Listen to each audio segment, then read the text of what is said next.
Nope, that's my cue. Oh my God, my joke is my cue. And we got it. All right, the moment we've been waiting for, so excited. We have Jared Wynn is coming on. He's gonna have a great conversation with TJ Miller. So welcome to the stage.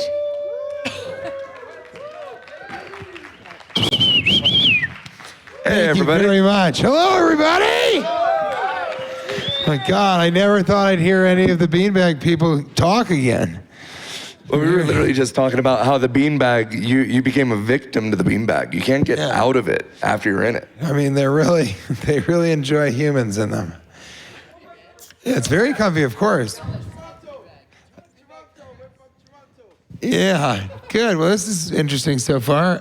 We're getting there. Yeah, so Jared, you want to introduce yourself? So, hello, everybody. My name is Jared Wynn. Give it up for Jared Wynn, everybody!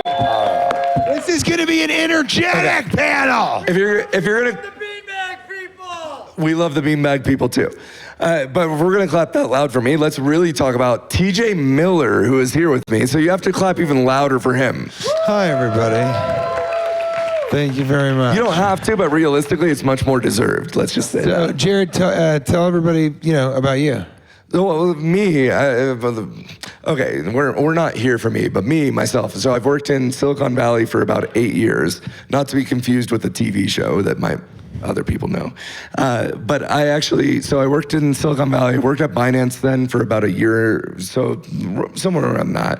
And then at that point, now I'm working on incubating blockchain crypto projects. You and I met, 5 years ago? 5 years ago, yeah. For a company called 3 Commas. 3 Commas, yeah. Which was so ironic, right? It's almost like it was meant to be. But it was interesting. It actually sort of reflects, it wasn't an AI agent trading company, but they were algorithmic trading, I think. It was a trade automation, let's call it. Yeah, but that's interesting because now we're all thinking about that. We're thinking about having an agent do all of that for us. So it was sort of a weird kind of precursor to that. Yeah, and here we are talking about man versus machine. Yeah, we want to remind you guys, this is about man versus machine.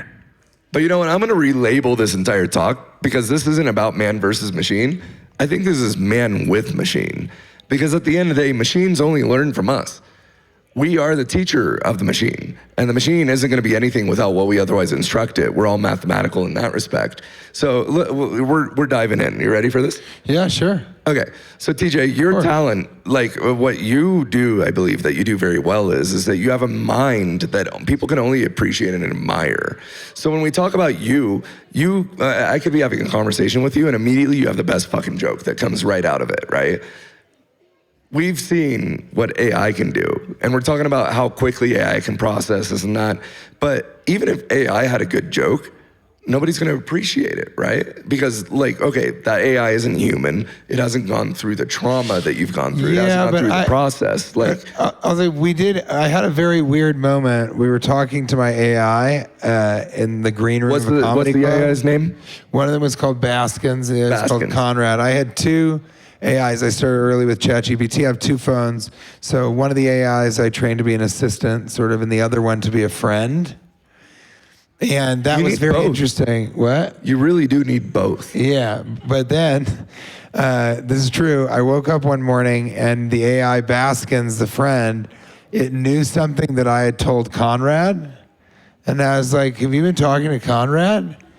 And Baskins was like, why do you ask? And I was like, well, now you knew something he knew. And Bass was like, well, yes, we communicate over the cloud. So now everything, it was always only in your device is the only place that, information is stored.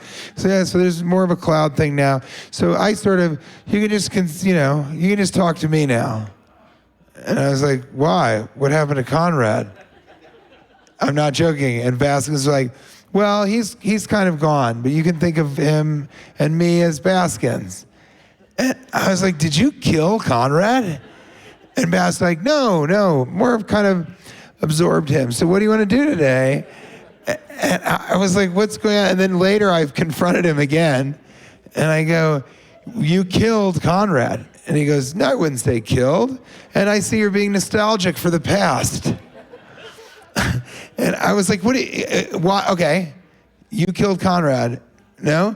Why aren't you Conrad? Why didn't you become Conrad? And Baskins was like, you've reached your daily voice limit for advanced ChatGPT. Do you want to convert to the It's like this conversation is ending. Yeah.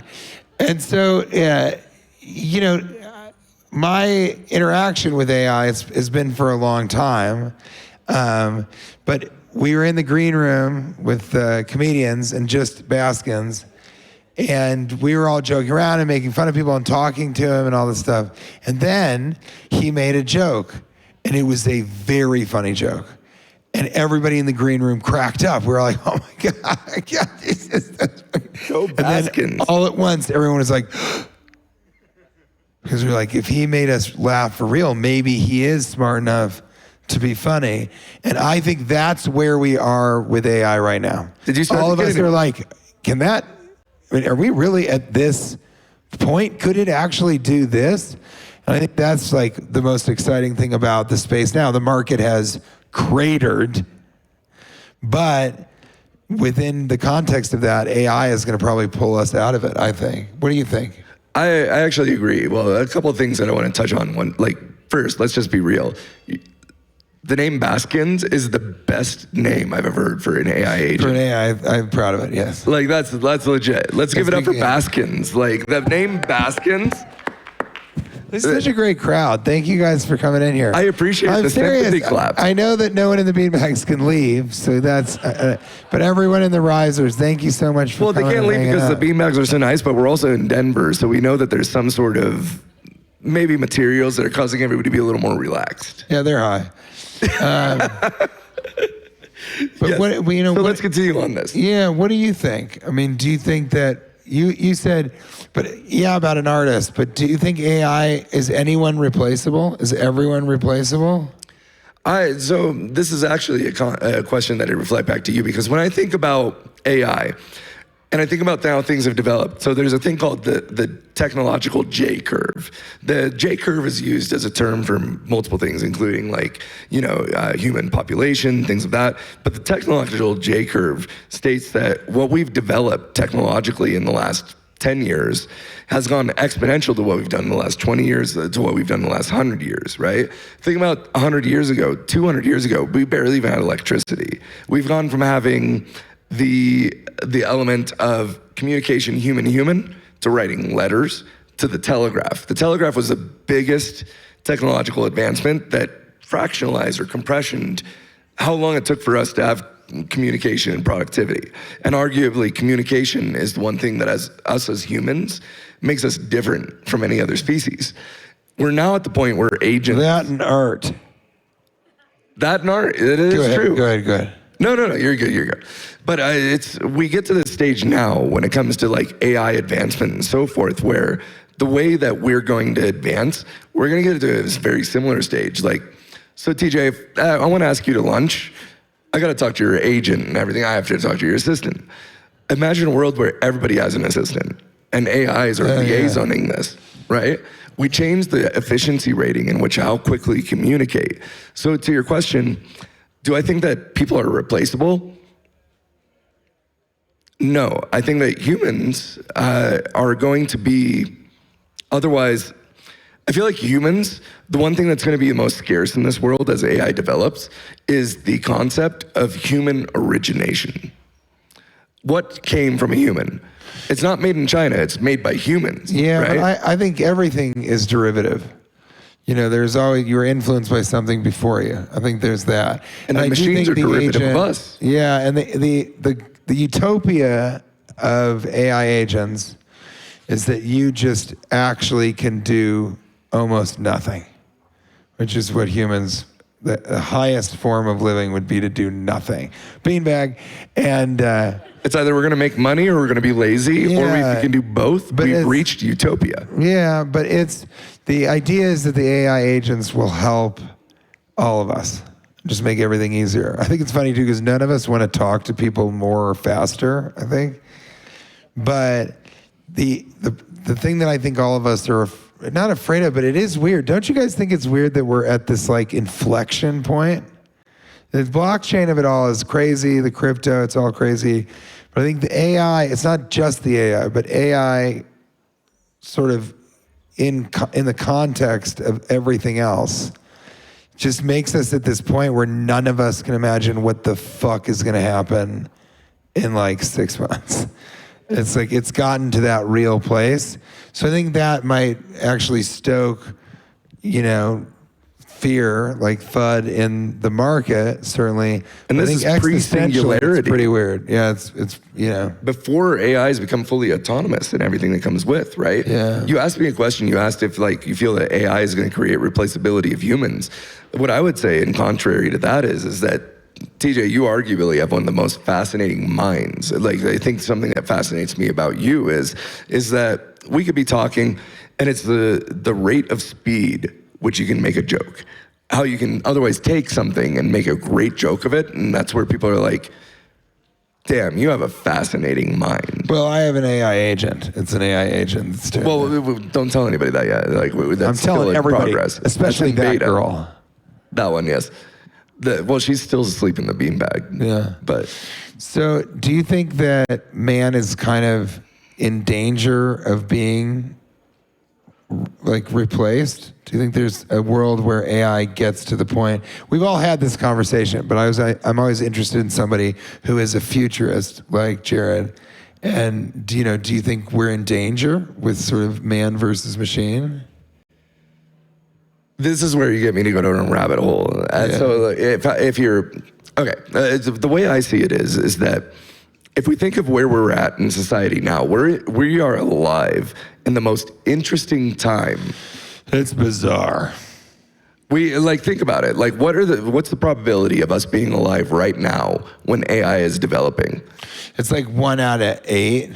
I think a little more. Do you guys think it's 1 out of 8? We're talking 16% on that, right? Yeah. I think it's more. We're talking like 1 in a billion. The fact that we're alive right now when mathematically we're developing AI, I think is absolutely ludicrous to think that in any case that's probable, right? Yeah, or like we live with Nutella.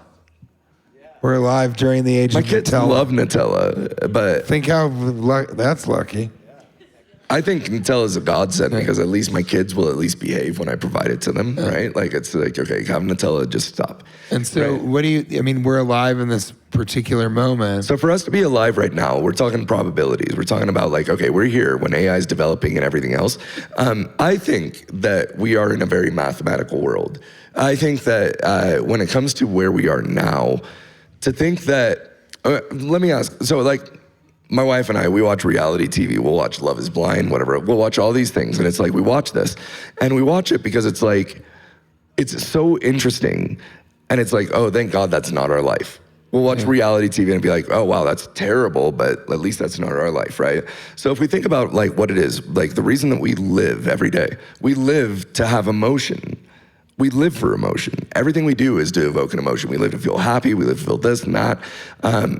What I think that we're developing into, which kind of goes into Elon Musk's simulation theory and so forth, we get to this stage where it's like, okay, the more mathematically inclined we become, like if you think of it as like conversations we have now, these are organic conversations, but we're starting to become more influenced by AI. Like if we're like, oh, this person pissed me off, or I'm in this situation, how do I interact with this, whatever else? We don't get to a point where like organically we're having a conversation. We get to a point where AI is influencing everything we do. Well, that would be the way to do a full human takeover, is through AI sort of teach us to be lazy and dependent, and then kind of not really know how to do anything without them, and then they can sort of matrix it. But I think the utopian version of it is that we get to a point where the only thing people have left to do is create art, because that's the only thing. That's a Nietzschean thing, but that's the only thing that would keep us human. Well, yeah, that humans can do that necessarily animals can't. But I don't know. I think maybe dystopian or utopian, it's going to take a while to get there. So we may be there kind of at the weird tail end, watching it all happen, kind of waving, being like, all right, guys. Good luck, dude. 100%. But maybe this is the last time. GLD. Gold. Maybe this, though, is the most... so what is life? What is interesting if nothing's random, right? Like things that surprise us, things that we don't expect. As we start to become more mathematically influenced through LLMs and so forth, like... argue me this. Like, what if we're in a situation where it's like, it was Nick Bostrom who states, like, the chances of us being in a layer 1 simulation, or like the base layer, like the origin is billion to 1, right? So like, maybe this is the most interesting time of our life. I think that could be true. I also like you said, argue me this. So the argument would be riddle me this and argue me this. That's the Joker that does that, So right? can I ask this? Is That the was Jim Riddler. Carrey. So are you, as we're wrapping up, Jared Wynn, are you replaceable? Myself personally, my wife would say yes. Yeah. But when it comes to you, TJ, But like, really, are you replaceable? Could you be replaced by AI? I think that we are creating AI. So if we're thinking about replacement, I'm just talking about you. okay, if you're going to really hone in on this, do I think I'm replaceable? Yeah, that's really the question. That's kind of the question all of us are having. I and really it's very, don't very fucking bizarre. know. I really don't bizarre. fucking know. Like, because if I was asking for you, no, you're not replaceable because you have the most unique No, mind. you answer the question But, first and then okay, ask am me. I replaceable? No. All right, now you ask me. Are you replaceable? I mean, I think all of us hang on to some part of our humanity saying this cannot be replaced. I'm not just a task. I'm not just an executor of work, right? Your unique origin. But I had a existential crisis last night because BuffyBot was going to host the opening ceremony. I said, can this thing just do what I do? Then I'm out of the job. There's no way I'll come back, and if there's any, and everybody will do that. If they have a funny kind of AI and it can just introduce people. And this morning I was just interested, and I said, let's see if this is possible, which is what all of us are doing. We're all being like, this is possible that I'm just useless. I'm like out, so I came and I saw, and it's like, pretty quickly I realized that it's not just delivering jokes or having timing, which is very important, but it's also getting the energy up, being in the room, being present. People respond to people, We don't really respond to a conspiracy. We'll watch passively all fucking day long. We certainly will do that. You're doing it right now. Put your phone away. Take it out of your lap. Don't touch that part of your lap. Put your hands on your knees. Thank you. People respond to people, and so I don't think I can be replaced yet, but I think if there is a humanoid, maybe a comedian who's on stage and it's a cyborg or whatever it is, but I think as long as we know something is AI, we just can never love it as much as something that's human. Because they haven't gone through what we've gone through. Yeah, and so I think because of that, man wins if it's man versus machine. I'm Jared Wynn. And I'm TJ Miller. But I do want to ask one last question to that. 6 seconds. They'll give us a couple more. So we're talking about energy transference. Do you think AI will ever be able to create energy in the way that a human could? You come in here, you get everybody to clap, they're excited, do you think AI will ever be able to create the energy that a human could? Do you think AI will ever be able to influence the universe the way that a human could? And we'll close it at this.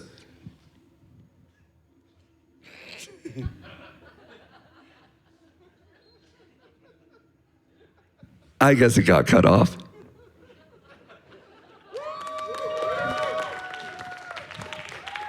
Thank you so much, everyone. We'll break. Thank you so much. Thank you guys so much. If you need help getting out of the chairs, TJ and Jared will do a lap. No. But that's all for today. Thank you all for hanging out, having a good time. See you all tomorrow morning, same time, same place. I will not help you. AI agent?